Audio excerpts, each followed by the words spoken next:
Hi, everyone. Today I'm going to present joint work I've done with David Banks from Duke University, a Bayesian dynamic linear model collaborative filtering framework for real-time display advertising. So the problem we're going to talk about is how do we predict CTR or some other top funnel KPI in programmatic advertising where we would like to bid algorithmically? There are a few big problems that exist in this field. First is sort of CTR inertia, that as you collect a bunch of impressions and clicks over time, this builds sort of a lot of inertia in your estimate. And if there are sudden changes, you're not going to see them for quite a while. There's also a long tail of a lot of different campaign placement combinations that have very low impression volume, and it takes a long time to actually learn its performance. Related to that is the cold start problem, where I've also got a lot of new campaigns starting on these relatively low impression volume placements, and I would like to learn their performance. And then this behavioral drift is that a lot of the domains, apps, replacements you're trying to serve ads, their performance either slowly changes over time or can change very suddenly if there's a large website redesign or app version comes out.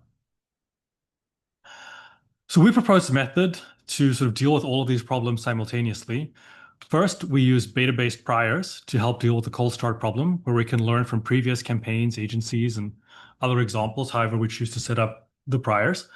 We have dynamic linear models that can learn the temporal dynamics.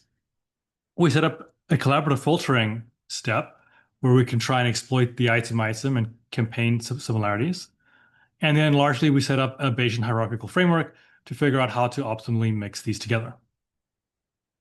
Well, the goal is to achieve a robust adaptive CTR estimates that avoid overserving on bad items.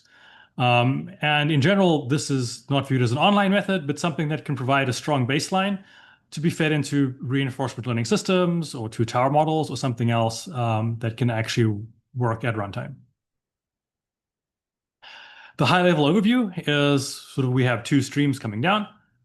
We have the advertiser level hyperpriors that we learn across all the different historical campaigns, which set up our beta priors for the individual campaigns. And then on the other side, we have sort of Kalman filters, getting the noisy time varying estimates, smoothing them over, and injecting them into a collaborative filtering model that I'll talk more about, where we reweight the similarities based on information. Together, we combine these using a global mixture model to get our final CTR prediction. Going through each step by step, beta priors, very standard intro Bayesian literature. Beta is a good rate parameter. Alpha, your successes, your clicks. Beta is your impressions that you sort of did not get clicks on. And then you can set some sort of pseudo count weights for how much you want to give to your beliefs about what the other campaigns or sort of general system has been seeing. And you get a nice posterior mean that you can use for estimates. Kalman filter, again, taking direct textbook notation.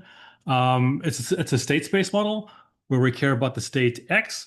We want to know what is the actual CTR. We've got some measurement noise denoted by sort of process noise denoted by Q. What we actually see is the real clicks and impressions, the empirical CTR, that is Z, where again, we have some measurement noise.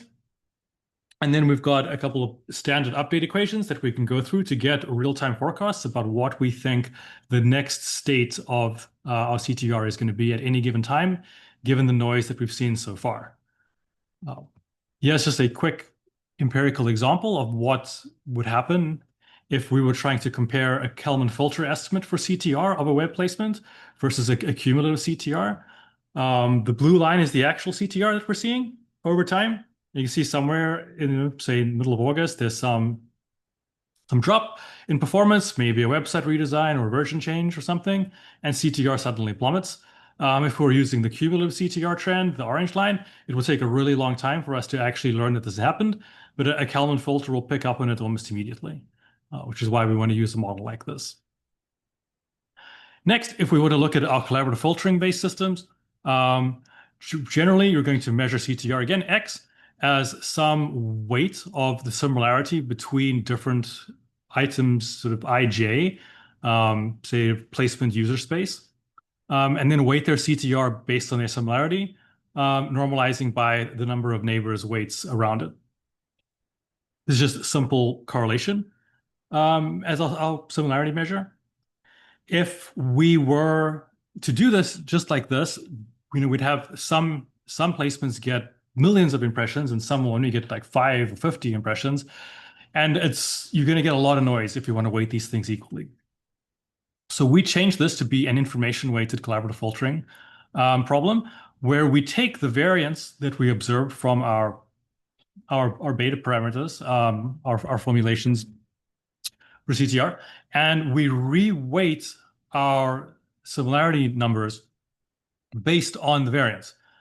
So that if we have high certainty, we have high weights, and low certainty, we have low weights. And then we can recompute our collaborative filtering, taking into account the information that we actually have about each item pair. Here's an example from our data set of just how skewed this is and why this matters. Is, as you can see in the top left, we've got a bunch of very low impression, low click campaigns or item pairs we know almost nothing about. And then the bottom right, we've got a whole bunch that have, thousands and thousands of impressions with a lot of clicks, giving us quite a good amount of information. And there's no way that, our beliefs about these two sides should be the same. Finally, we have a global mixture that sort of helps solve the cold start problem, where we combine our beliefs from our posterior means from the Bayesian hierarchical model and our sort of new smoothed out beliefs from the information-weighted collaborative filtering. And we learn this globally to be computationally efficient and get our final CTR for each item pair.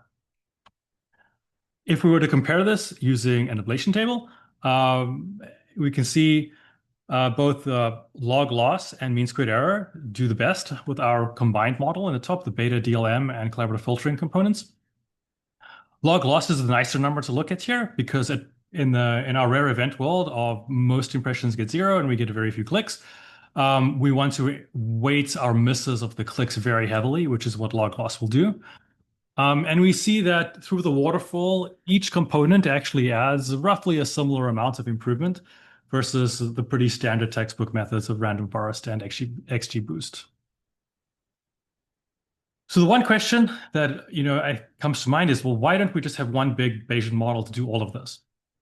And the big problems is that we do not have full conjugacy across all of these components.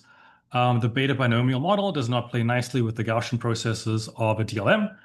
And then collaborative filtering also injects a massive big O n squared item space to explore.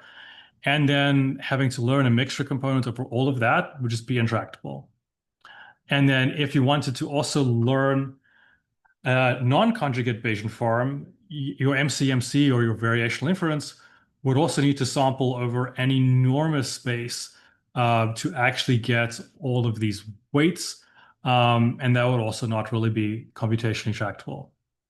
So there's a big win for modularity here to keep conjugacy just within the components and then make some global assumptions linking them together. And so the key takeaways is I think we have done a pretty good job of dealing with a lot of the issues, the time varying drift and the cold start problems, and creating a nice explore exploit paradigm using collaborative filtering with this combined framework. And that the global shortcuts of Bayesian conjugacy have worked very well to keep computation very efficient. Thank you.